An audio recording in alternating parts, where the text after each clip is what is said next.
हुजूर मेरे दो सवाल हैं जी। एक पहला सवाल तो ये है कि मैं जानना चाहता हूँ कुरान करीम में कोई ऐसी आयत है जिससे स्पोर्ट्स और एथलेटिक्स को सपोर्ट मिलती हो, और दूसरा सवाल जो है वो ये है कि औरतों को हमारे जलसे सालाना में या और ऐसे ओकेजन्स में उनकी तकरीर को हम मर्दों में रिले कर सकते हैं कि नहीं? अच्छा जी, पहली बात तो ये है कि पहले सवाल पर तो कई आयत हैं जी। वो हजरत दाऊद वाली आयत जो है वो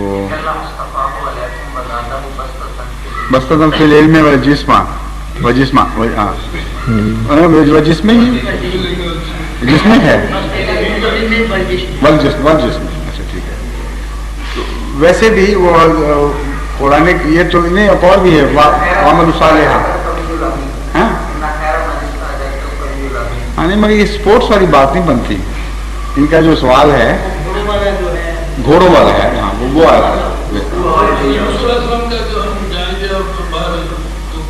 खेलेंगे,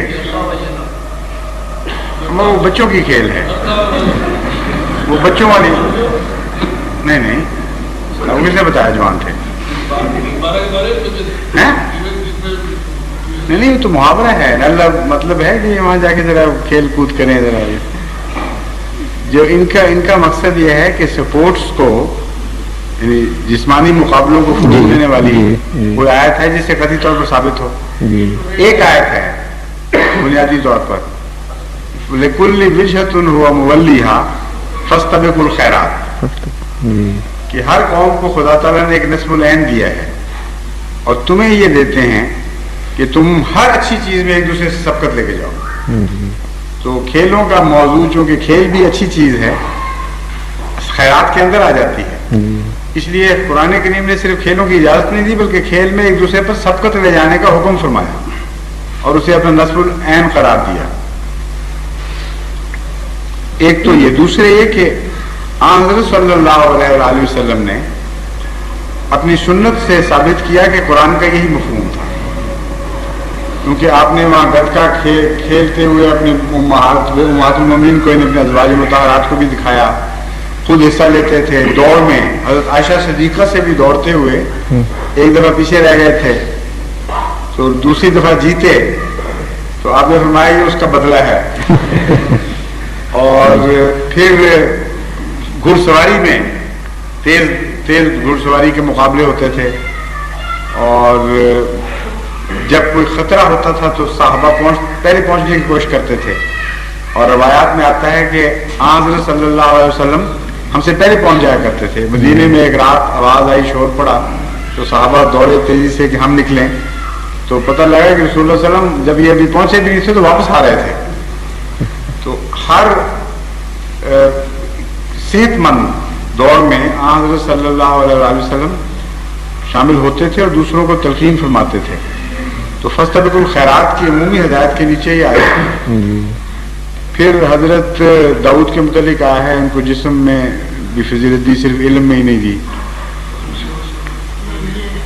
जी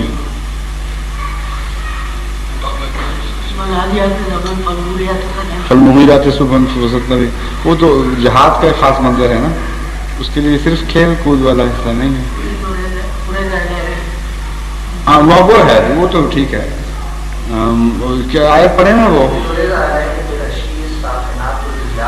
हाँ जी, हम जिक्र रब्बी घोड़ों से जो प्यार था हजरत दाऊद का, और वो भी एक स्पोर्ट ही है ना जी। उसको आपने यानी सिर्फ घोड़े पाले नहीं हुए थे बल्कि बुलाते थे और उनको थपकते थे, उनकी गर्दनों पर और उनकी टांगों पर हाथ मलते थे और फिर उन जब चले गए तो अभी शौक पूरा नहीं हुआ था, दोबारा बुलवाया और कहा कि ये अन जिक्र रब्बी, ये मैं अल्लाह की मोहब्बत और खुदा की याद के नतीजे में ये काम कर रहा हूँ, जिसमें ये सब दो सबक मिल गए। एक तो स्पोर्ट की इजाजत है घोड़ों से प्यार और मोहब्बत की, दूसरे ये कि अगर खुदा के जिक्र की मिलानी हो जाए तो वही इबादत भी बन जाती है। तो मोमिन के खेले भी इबादत बन सकते हैं अगर वो अल्लाह की खातिर करे। क्योंकि हज़रत मुसीबा अलैहिस्सलाम का एक वाक़या आता है सियालकोट के क़याम के दौरान कि एक सिख के मुतालिक सुना था कि वो बहुत तेज दौड़ता है تو آپ نے بشک شروع کی اس غیرت کے اظہار کے لیے کہ مسلمانوں سے کیوں آگے نکلے کوئی اور. چنانچہ آپ نے روایت کے مطابق، مجھے اب اس کی روایت کی سند کا پورا پتہ نہیں یقینی طور پر، لیکن جو اب تک جماعت میں مشہور ہے وہ یہی ہے کہ پھر اس کو شکست دی اور پریکٹس کر کے باقاعدہ. تو جس سنت کو اس زمانے میں اللہ تعالیٰ نے دوبارہ ہمارے لیے جاری کیا آن سلم کے ایک کامل غلام کی شکل میں، اس سے بھی یہی استنباط ہوتا ہے کہ مقابلے کی روح اور اچھی چیزوں میں آگے بڑھنے کی دوڑ اسلام نے ہمارا نصب العین بنا دیا ہے. بابو قاسم الدین صاحب بڑی یقین سے جی بابو قاسم الدین صاحب بڑی یقین سے روایت بیان کرتے ہیں اور وہ مقام بھی بتاتے ہیں کہ یہاں سے سٹارٹ ہوئے اور وہاں تک دوڑے. اچھا، بابو قاسم الدین صاحب کی اتنی عمر ہے کہ وہ اس وقت وہاں ہوں، انہوں نے سنا ہوگا کسی سے. جی 94 سال ہے 93 سال. اچھا، تو یہ سیالکوٹ کے زمانے تک تو نہیں پہنچتے، پھر بھی نہیں پہنچتے. سابقات سبقن، ہاں تو یہ وہ وہاں ہے اسی کے بس سابقات ناشتہ ہے. ہاں سابقات سبقن سابقات سبقن فالمدبرات امرا. یہ جو آیات ہیں ان میں سابقات سبقن کو ان کھیلوں کے ساتھ تیرنا اور سمندر میں غوطہ زنی اور کشتیاں چلانا، ان کے ساتھ سابقات سبقن کہہ کر دراصل اسی آیت کی مزید تشریح کر دی ہے کہ فاستبقوا الخیرات، اس میں یہ بھی شامل ہے خیرات میں یہ چیزیں. دوسرا سوال. ہاں جی.